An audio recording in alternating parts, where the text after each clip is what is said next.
Hi guys, Derek here from Pacific Coast Auto, and this time we're going to be talking about the Austin Mini, which has always been in my top 5 of favorite cars, and it has for a long time been my favorite car of all time. It was my first car ever.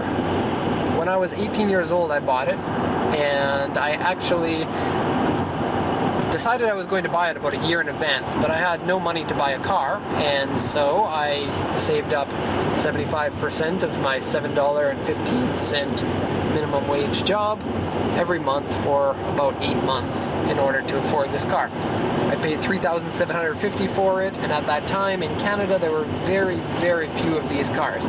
I know viewers from around the world, in most countries the Mini is pretty popular, especially in Europe. But in Canada, you could count on your hand how many of those were in my city, and there were 3 of them.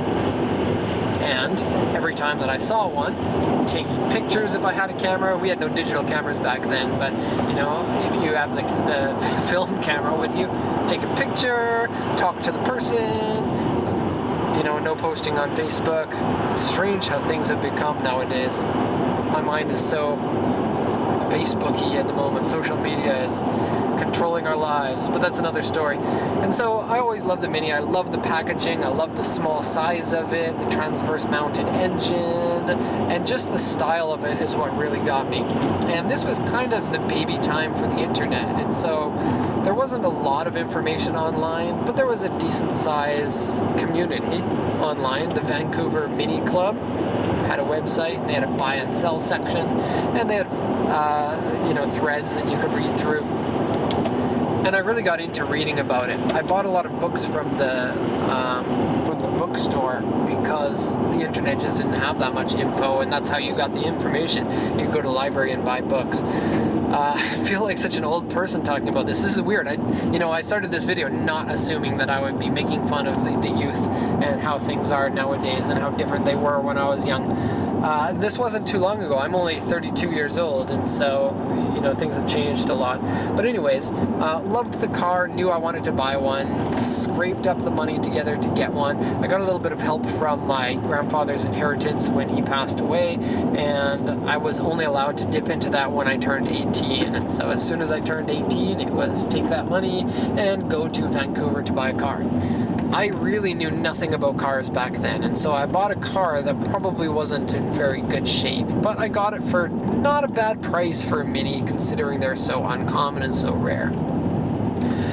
I assumed I would get my driver's license and then go drive down to Vancouver, buy the car, and then drive back. And so I made plans to meet the guy and everything was good, and then I took my driver's license, and this is funny because nowadays, I am stupidly honest and don't believe in lying, stretching the truth, fibbing, trying to get anything that you don't deserve.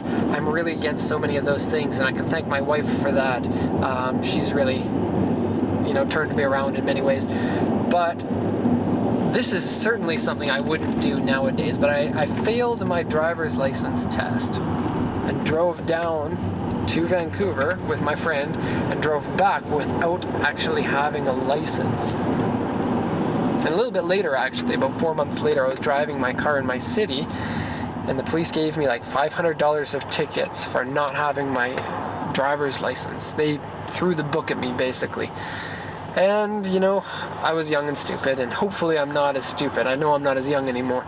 Anyways, that's one of the only times you're going to hear stories of me not being honest, and so cherish it while you have it. The Mini had holes in the floor from rust. It was 1972, and I bought it in like 2001 or something. Holes right through the floor of rust. The engine was okay, but not perfect. The paint was okay, but not perfect. The chrome bits were a little bit bad. The interior was missing parts. Cracked dashboard. The door lock didn't work.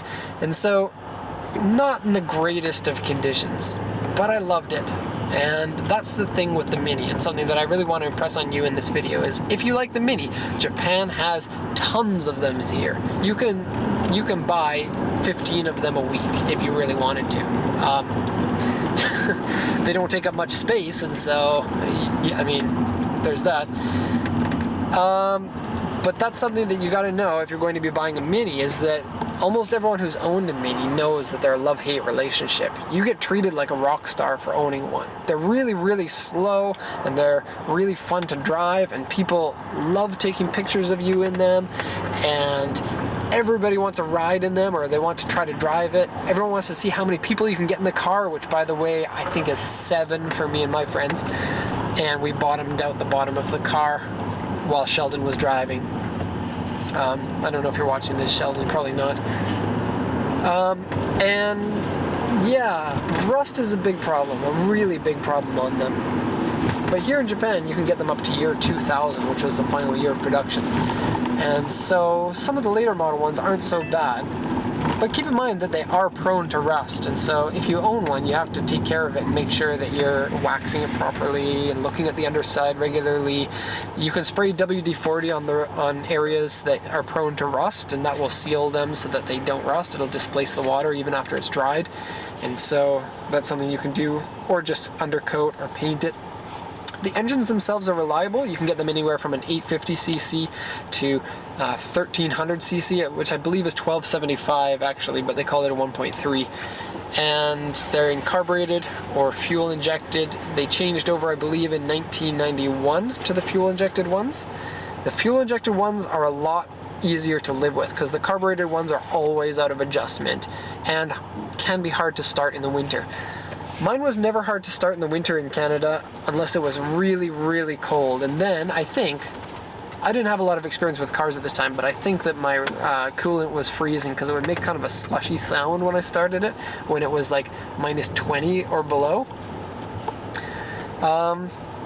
Yeah, rusting on the side sills, on the center cross member on the underside, where it meets the side sill is really popular. They rust on the roof up in this area. Where else do they rust? On the battery is in the back, in the trunk, and they tend to rust in the little cutout square that the battery sits in, and the spare tire well. The trunks are fairly big if you don't want to really put anything in there. You can put skis in the car because there's a little cutout in the trunk, and then you can pull the back seat up, and there's a hole that goes through, and so you can put a pair of skis in if you want. I'm 5'10", and I'm fairly skinny. They are almost perfect size for me for feeling comfortable. If you put the seat in the furthest back location and you push your foot all the way down on the clutch, my foot would touch the firewall. And if I wanted to touch the windshield, I could, but I would have to lean forward in order to touch the bottom of the windshield. Which is kind of interesting because this windshield I can pretty much do that, and it's the same. If I want to touch the bottom, I have to lean forward. Windshield wipers often fail, headlights often fail, relays fail, signals fail, lights fail. Minis are known for electrical problems, but the nice thing about them is that they're very simple electronic design, and so that means that if something fails, you can rewire the entire car in not too much time. Especially the carbureted ones like the one that I had, because carburetors don't have very many electronics in them. And so it's pretty easy to narrow down what the problems are, and you can replace the parts. Mini parts tend to be pretty cheap. Canada and the US, they're really cheap. In Japan, they're fairly expensive because they're a niche vehicle here. Look at my beard today.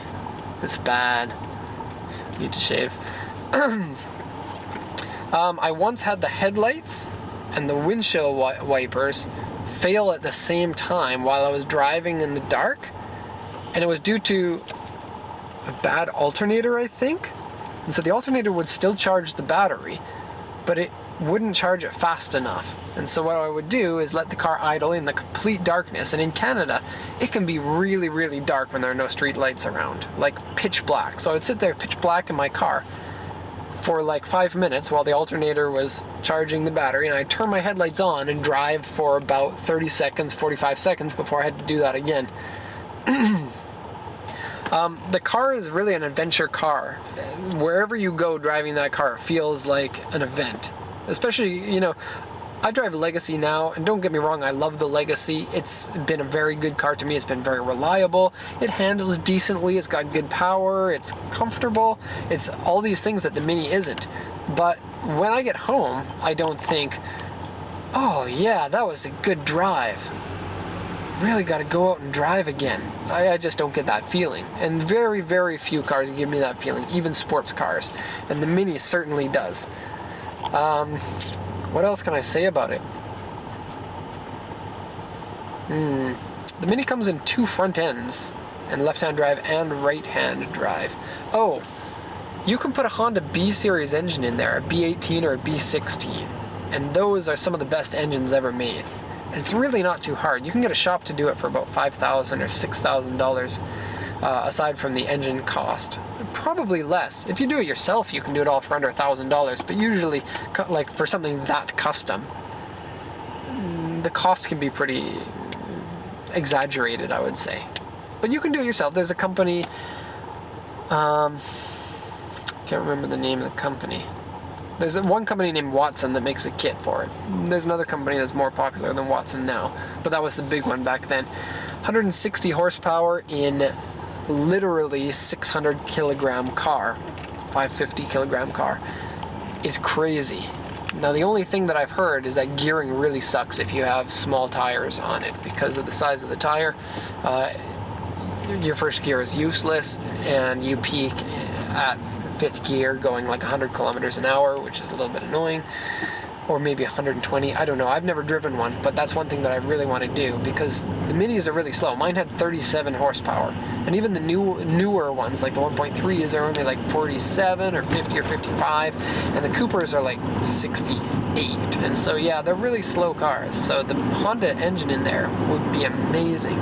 They actually have engines for the KA, is that right? K24? I don't know. Brain fart right now. I know that, but it's just slipped my mind. G-Wagon convertible there. Pretty uncommon. For mid-engine, with the Honda engine in it, puts out 200-ish horsepower. Really cool. Really want to do that. I'd love to have one of those as a race car. I guess that's everything that I really wanted to say about the Mini. I'm going to think of something after this video and then think, man, I should have said that. But I'm running out of things to talk about at the moment. And so we're going to end it there. If you like the Mini, let me know if you've ever driven one or have any experience. Everybody has Mini stories, like my headlight story, or when I put a 15-foot Christmas tree onto the roof of it and drove home in the snow. Really great cars. Really, really great cars. But still, they're gonna drive you nuts because they're always broken and they're in many ways stupidly designed.